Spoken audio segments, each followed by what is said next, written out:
Salut à tous et bienvenue dans ce tout nouvel épisode de la Minute Con. Comme vous le savez, la Minute Con, c'est l'occasion pour nous de nous poser ensemble sur des sujets qui vous intéressent, qui vous passionnent en matière d'immobilier, d'investissement locatif, de finances personnelles. Et aujourd'hui, on est début 2022. Et peut-être vous avez déjà les premiers projets d'investissement pour cette année, d'investissement locatif, je parle. Et évidemment, la première étape dans un investissement locatif, ça va être de chercher un financement. Et la question que je me pose, c'est est-ce que l'investissement locatif n'est pas devenu un hobby de riche en 2022 ? Alors, on va tenter de répondre à cette question-là, question du financement, et voir ce qui se passe. C'est parti. Donc déjà, avant de commencer, petite rétrospective, on ne va pas partir très loin, je vous rassure. On va partir en 2017-2019. 2017-2019, c'est un peu les années folles de l'investissement locatif. Les banques qui sont en recherche de nouveaux clients, elles se tenaient clairement prêtes à vous financer l'intégralité de votre investissement. Vous savez ce qu'on appelle le 110%, c'est-à-dire tout compris. Le mobilier, les travaux, le bien, le notaire, les frais d'agence, etc., etc. Donc, pour trouver un financement entre 2017 et 2019, c'était assez simple et les banques ne vous posaient pas non plus trop de questions. Et parallèlement à ça, on a assisté à une baisse de mois en mois de taux d'intérêt et qui rendait l'investissement locatif attractif pour ce qu'on appelle les primo-investisseurs. Petit saut dans le temps, 2019-2021, on assiste au premier durcissement. Donc les vannes étaient grandes ouvertes en ce qui concerne le financement. Donc les banques, elles avaient de plus en plus d'investisseurs, donc elles avaient fait, entre guillemets, le plein de clients. Et elles commencent naturellement à se montrer vigilantes envers certains profils. Je pense notamment aux expatriés, aux US, en Asie, certains pays d'Asie, pas tous bien entendu. Et évidemment, il ne vous a pas échappé la vague Covid, qui bizarrement n'a pas eu trop d'impact sur les taux, qui ont continué à baisser de mois en mois, et qui a soutenu le marché immobilier également. C'est grâce à ça que l'immobilier ne s'est pas cassé la gueule. Parallèlement à tout ça, ce que j'ai constaté, notamment entre 2020 et 2021, notamment chez ImmoCities, ce que je voyais tous les jours, c'est qu'effectivement, les banques demandaient de plus en plus un apport pour financer une opération. C'est devenu plus que conseillé. Certains profils très très très très bons pouvaient se faire financer à 110%, mais ça devenait extrêmement rare. Et maintenant, nous sommes en 2022 et la question de savoir, c'est qu'est-ce qui va se passer cette année ? Et je pense qu'il ne vous a pas échappé, si vous avez discuté récemment avec votre banquier, votre courtier, le durcissement, il se produit envers les investisseurs immobiliers. Alors, on peut décomposer le mouvement en deux catégories. La première, ça va être la version officielle, la deuxième, la version officieuse. Pour la version officielle, c'est pas compliqué. Il y a des règles qui sont applicables depuis le 1er janvier 2022 et qui ont été données par le Haut Conseil de stabilité financière, ce qu'on appelle le HCSF. Et ce Haut Conseil de stabilité financière nous dit simplement que le taux d'effort des emprunteurs de crédit immobilier ne doit pas excéder 35%. Ça tombe bien, avant c'était 33%, donc c'est plutôt sympathique. La durée de remboursement, elle est limitée à 25 ans. Donc, plutôt bien, sympa. Et notamment avec un différé de 2 ans, maximum. Aïe, avant on pouvait faire 3. Bon, c'est pas encore trop grave. Il y a possibilité d'avoir des dérogations, donc c'est-à-dire certains cas particuliers, si par exemple vous avez un très bon client, je parle si on est une banque et on a un super client qu'on aimerait fidéliser pour X raisons, qui a beaucoup de cash mais qui n'aime pas très bien sa vie, à ce moment-là, on peut faire une petite dérogation pour financer son opportunité immobilière. Bon, voilà, c'est le patron de la banque, le directeur de banque, qui octroie ce genre de largesse. Avant, c'était pas trop contrôlé. Maintenant, c'est fixé à 20%. Donc, ça veut dire que 20% des crédits accordés sont hors normes. Et dans ces 20%-là, ce que nous dit le Haut Conseil de stabilité financière, c'est que 80% de ces largesses doivent être faits uniquement sur la résidence principale et 30% sur des primo-accédants. Donc je pense que le calcul est vite fait. Si 80% c'est pour la résidence principale, ça veut dire qu'il ne reste que 20% des 20% de dérogation pour les investisseurs locatifs. Et évidemment, tout ce que je viens de vous dire, alors j'ai donné les principales règles, je ne me suis pas attardé sur les détails, ces règles qui étaient avant des recommandations sont devenues désormais obligatoires à tenir par les banques. Ils avaient fait un test à blanc en 2021, ils ont remarqué que le taux de dérogation était supérieur aux 20%. Donc du coup, ils ont dit, bon, cette fois-ci, on va légiférer, on va les rendre obligatoires. Donc ça, c'était pour la version officielle. Néanmoins, dans la version officieuse, ou plutôt la version real life, ça se passe différemment. Je reprends un peu les mêmes points. Donc le taux d'effort des emprunteurs, effectivement, il est limité à 35%, tout le monde est d'accord. La durée de remboursement du crédit, on a parlé de 25 ans tout à l'heure. En réalité, pour l'investissement locatif, c'est extrêmement rare, ou je crois que ce n'est pas encore arrivé cette année, d'avoir un crédit qui sort à plus de 20 ans. Et évidemment, l'oncle différé, on est raccord, 2 ans, ça se fait encore assez aisément, plus 3 ans. Et là, après, on va passer à un autre point qui est un peu sensible. Si vous n'avez pas votre résidence principale, et ça, peut-être cette musique, vous la connaissez déjà, si vous n'êtes pas propriétaire de votre résidence principale, à ce moment-là, je ne vous finance pas un investissement locatif. Alors, la réponse, c'est pourquoi ? Parce qu'au final, ma résidence principale, c'est indirectement un gouffre financier, puisque je ne fais que payer. Certes, je n'ai pas de loyer en face, mais la banque partira du principe que cette résidence principale, vous avez commencé à la rembourser, donc vous avez acquéri au fur et à mesure des années de la propriété, donc de l'argent, donc vous n'êtes plus solvable. Voilà, la banque réagit d'une façon un peu différente de nous, investisseurs, et effectivement, on vous dit souvent, pas de résidence principale, pas d'investissement locatif. Aïe. Après, on va parler des autres points. Je parlais en 2017-2019 de la folie furieuse de l'investissement locatif. Tout ce qui est mobilier devient quasiment infinançable.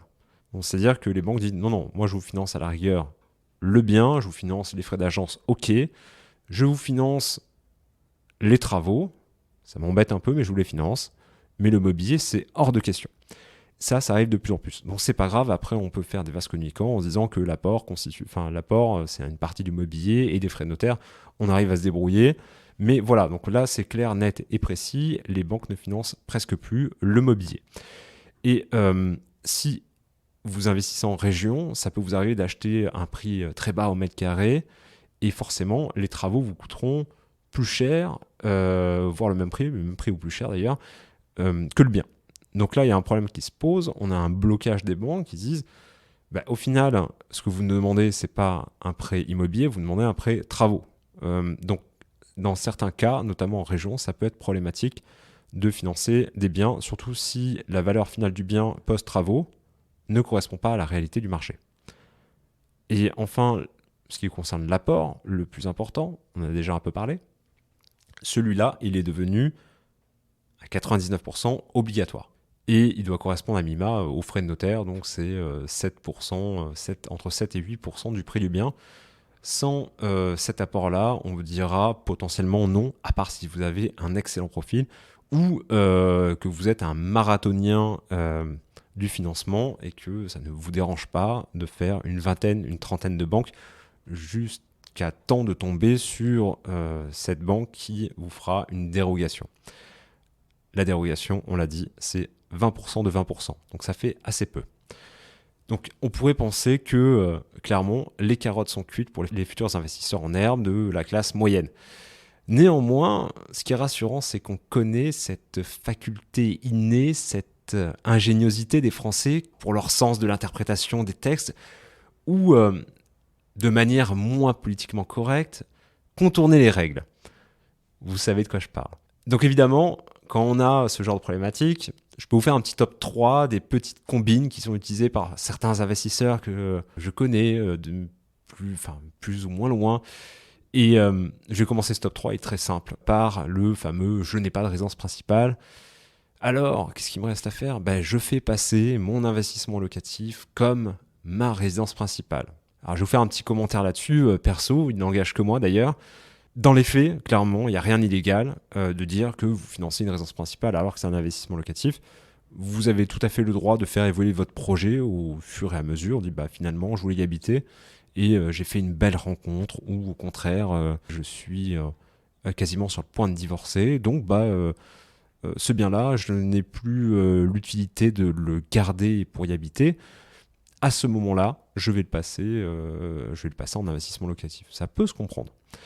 Néanmoins, là où je doute un peu, c'est le fait de scaler sur ça. C'est-à-dire que vous ne pouvez pas faire 2 fois le même coup à la même banque. C'est pas grave, il y en a d'autres. Deuxième point dans ce top 3, je veux faire financer le mobilier et je vais donc les insérer dans la partie travaux. Alors, ce que je peux dire là-dessus, c'est bon joueur, mais d'un point de vue légal, il y a un problème qui se pose, c'est que le taux de TVA sur des travaux de rénovation est de 10%. Le taux de TVA sur du mobilier est de 20%. En général, le taux de TVA sur du matos, c'est 20%. Mais ce qu'il faut savoir, par exemple, et d'ailleurs, ça va peut-être vous dire quelque chose, quand vous passez devant des cuisinistes, on vous dit, voilà, je vous offre la pause pour 1 euro supplémentaire. En fait, c'est super simple à comprendre, c'est que ce qui se passe en off, le taux de TVA, du coup, passe de 20 à 10, puisqu'on passe de la vente de mobilier, de meubles, à une prestation qui peut être considérée comme de la rénovation. Et du coup, on passe de 20 à 10% de TVA. Donc en réalité, la cuisine, quand vous faites monter une cuisine, partez du principe que le montage de cette cuisine, ça vous coûte 10% du prix de la cuisine, plus l'euro symbolique. Donc oui, alors on peut faire financer du mobilier tout à fait légalement avec cette combine de montée égale 10% de TVA. On peut le faire de manière moins légale ou illégale si jamais vous passez par un prestat, une équipe travaux qui vous rembourserait, qui vous ferait un avoir pour payer votre mobilier, un micmac pas possible. Donc là, effectivement, c'est c'est illégal, vous respectez pas les règles, et après, le risque, il est mesuré, mais vous en prenez un, donc ça, il faut le savoir. Troisième point de notre top 3 des petites combines, maximiser le différé pour rembourser l'apport que j'ai dû mettre. Donc ça, à mon sens, c'est bien vu, bon joueur, parce qu'évidemment, ça va vous permettre plusieurs choses. Plus votre différé est long, et je vous engage à regarder cette partie de différé, c'est-à-dire privilégier le différé au taux, par exemple, il est plus bénéfique, vous allez le voir. Quand vous prenez un différé, si jamais vous avez des travaux, déjà ça vous laissera tout le temps de faire les travaux, en tout cas de moins stresser, de moins regarder vos comptes à ce moment-là. Déjà la tranquillité s'achète, là en l'occurrence elle est presque gratuite puisque pendant cette période-là, vous ne paierez que les intérêts d'emprunt et pas le capital. Donc ce sont des mensualités tout à fait légères et assez simples à assumer. Donc ça va vous permettre de respirer. Et évidemment, ça va vous permettre de faire face à la vacance locative lorsque vous allez mettre votre logement en location. Et éventuellement, le reste, ça peut effectivement vous faire de la trésor. Alors on peut voir les choses comme on veut. Effectivement, ça peut, entre guillemets, vous rembourser plus ou moins l'apport que vous avez mis. Donc ça vous permet de vous reconstituer un peu d'apport. Moi, je considère que c'est plus une réserve d'argent qui me permettra, par exemple, de faire face à des dépenses de copro si j'achète en copropriété ou des réparations si je suis en pleine propriété ou les deux d'ailleurs. Voilà, donc c'était un petit top 3 des petites combines, des petites subtilités du financement pour toujours investir en 2022. Donc rassurez-vous, je ne vous fais pas peur, l'investissement locatif n'est pas encore un sport de riche. Vous pouvez investir si vous êtes en CDI, si vous avez une situation stable, vous trouverez toujours quelqu'un qui vous financera et qui vous permettra notamment de réaliser un bel investissement locatif, que ce soit un investissement plutôt patrimonial, où vous allez compter sur la durée, ou un investissement un peu plus punchy, avec plus de rentabilité, avec une aversion au risque plus élevée, donc vous êtes prêt à prendre ce risque-là, ok. Néanmoins, soyez sûr en tout cas de pouvoir rembourser ce crédit. Et comme le dit la petite phrase, un crédit vous engage et doit être remboursé. Voilà, écoutez, j'espère que ce petit point 2022 financement vous aura plu et qu'il vous servira surtout. Si jamais cet épisode vous a plu, n'hésitez pas à me laisser un petit commentaire, une note sur Apple Podcast notamment, et à me suivre sur les réseaux sociaux, LinkedIn, Insta. Et puis il ne me reste plus qu'à vous souhaiter une excellente fin de journée. Je vous dis à très bientôt pour un tout nouvel épisode de Club Deal. D'ici là, portez-vous bien.